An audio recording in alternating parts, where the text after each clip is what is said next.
If a cop follows you for 500 miles, you're going to get a ticket.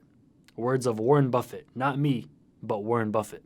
Have you ever done something 5-6 years ago and you look back at it and say, wow, that was pretty stupid of me? Have you ever done something 1 year ago and said, damn, that was kind of cringe. I would never do that again today?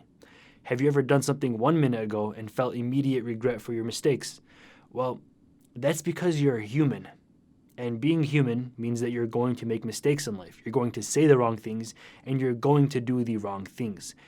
That's just how we grow. Now, the basic law of polarity tells us that you can't experience one thing without the polar opposite of the other. For an example, one person can't be tall if nobody else is short because everyone is the same height. The only differentiation between tall and short is that this person is 6'6" and this person is 4'3". That's how we can tell that this person is taller than that person. Now, as far as growth, you can't grow unless you make mistakes. You can't have one or the other in life. And to the standard that everybody is being held at, they expect you to grow and be perfect at all times, which nobody ever is and nobody will be. Lessons from Hannah Montana, but nobody's perfect, dude. And you can't ever achieve perfection in anything unless you fail at it first. Anybody will tell you that. That's just common sense. We can only identify growth by comparing it to mistakes. One cannot exist without the other. They're in perfect balance. That's how everything is in life, with night and day, tall and short, black and white. That's how everything is. Everything has its polar opposite. And that's how we differentiate everything, by looking at the opposite of it. If we exploit this vulnerable fact that people are going to make mistakes because they are people, they're not perfect. Nobody ever is or will be. And if we exploit this vulnerable fact in everybody, and we use this magnifying glass to look at them so deeply and to measure every single step they take in life, every single word they say is being recorded, and every single action they take is on video, if we exploit this fact, we're bound to catch someone making a mistake.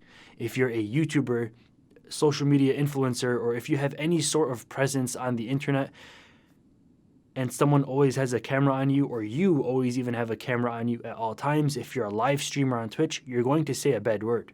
You're going to say something that offends somebody.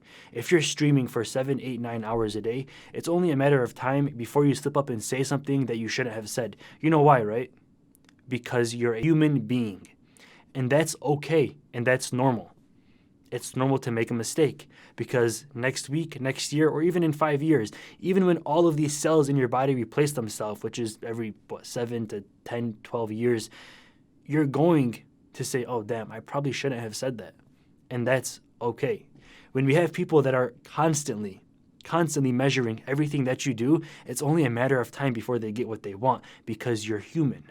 You're not perfect. Now, when we focus so deeply on people and their mistakes and we don't give them an opportunity to grow the same way that you and I do, we make them not human anymore. And that's very, very scary because when someone realizes that they don't have the same opportunity to speak, to live, to laugh, to make mistakes, to fail, to grow the same way that you do, when they realize that their experience here on earth is done because they have a little bit of clout online, they do very, very bad things to themselves. I'm not going to explain what that is because you have a brain for yourself, but things don't end properly when we hold everybody under a magnifying glass as being a god because we're nothing but humans that are going to fail and make mistakes. The second thing they do is they start to delete their past. Everybody does this. If you have a YouTube channel, Instagram, anything, if you're some sort of internet personality or you want to be respected online, even in the slightest, you've gone back, deleted the dumb things you've posted, you've deleted all of your old tweets, you've deleted old pictures on your Instagram. Matter of fact, you may have deleted every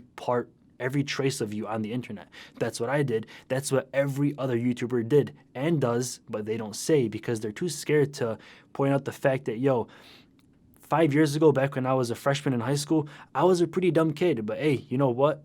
Everybody else was. Everybody on planet Earth was the same way that I was. We said dumb shit. We did stupid stuff that we look back on and we regret. But people are so focused on the little things that people do that they're terrified. And us social media influencers, we get scared shitless and we start to delete old things that we did. And eventually, what does this do? Is it turns your favorite internet personality into a Minecraft Let's Play channel that is safe and family friendly for all ages, and they no longer have a real personality. The reason that you subscribe to them, the reason that YouTube even exists, is because of the personality behind the creator. And if people nowadays are so focused on the mistakes that human beings make, no one's going to have a personality anymore. No one's going to have a fun and engaging YouTube channel where they can say and be who they really are. They can express their thoughts. They can remove the barriers and filters that they put on themselves. Live streamers are not going to be, okay guys, now we're playing Fortnite. No, they'll talk about what they really feel like without the fear of being ridiculed by and condemned by every single person on the internet. We have to realize and we have to forgive that people are going to make mistakes. So the law of polarity says that everything must have its polar opposite. So in a world full of negative energy and hate, where everyone is trying to find a reason to hate somebody else and cancel somebody else, you can find a reason to love somebody else. And that's what I'm asking for you. It's already been done before. The perfect example of a love mob or someone or just a group of people showing pure forgiveness from their hearts like human beings should do, because we're human, is PewDiePie's apology video for saying the N-word. If you look at his comments, I'll pull them up right now actually on screen. This is a fake apology video because he didn't start from setting up the camera. You see how they're joking about this? They're making it like very lighthearted. You know why, right? Because it is. People are just overreacting. Pewds apologized. What more do you want? Behead him? People need to grow up. Honestly, I couldn't have said it better myself. So all of these comments are exactly what I expected, and they're exactly what they should be. Just people telling PewDiePie in a lighthearted manner, yo, not that serious, you're human, we all forgive you, no biggie, let's move on. This person actually points out the good that PewDiePie has done, which I never knew. He gave $100,000 to Lebanon. PewDiePie also posted that he donated all of his YouTube membership money for that certain month to the humanitarian crisis in Yemen. So he's doing all these great things. He's feeding so many people that really need it, and people are going to start ridiculing him over saying one bad word. I mean, at that point, it's not PewDiePie's fault. It's their fault for every pennies in a twist. I feel like if this video gets 100,000 views and everyone that watches this video adapts this mindset of forgiveness and positivity, problem is solved.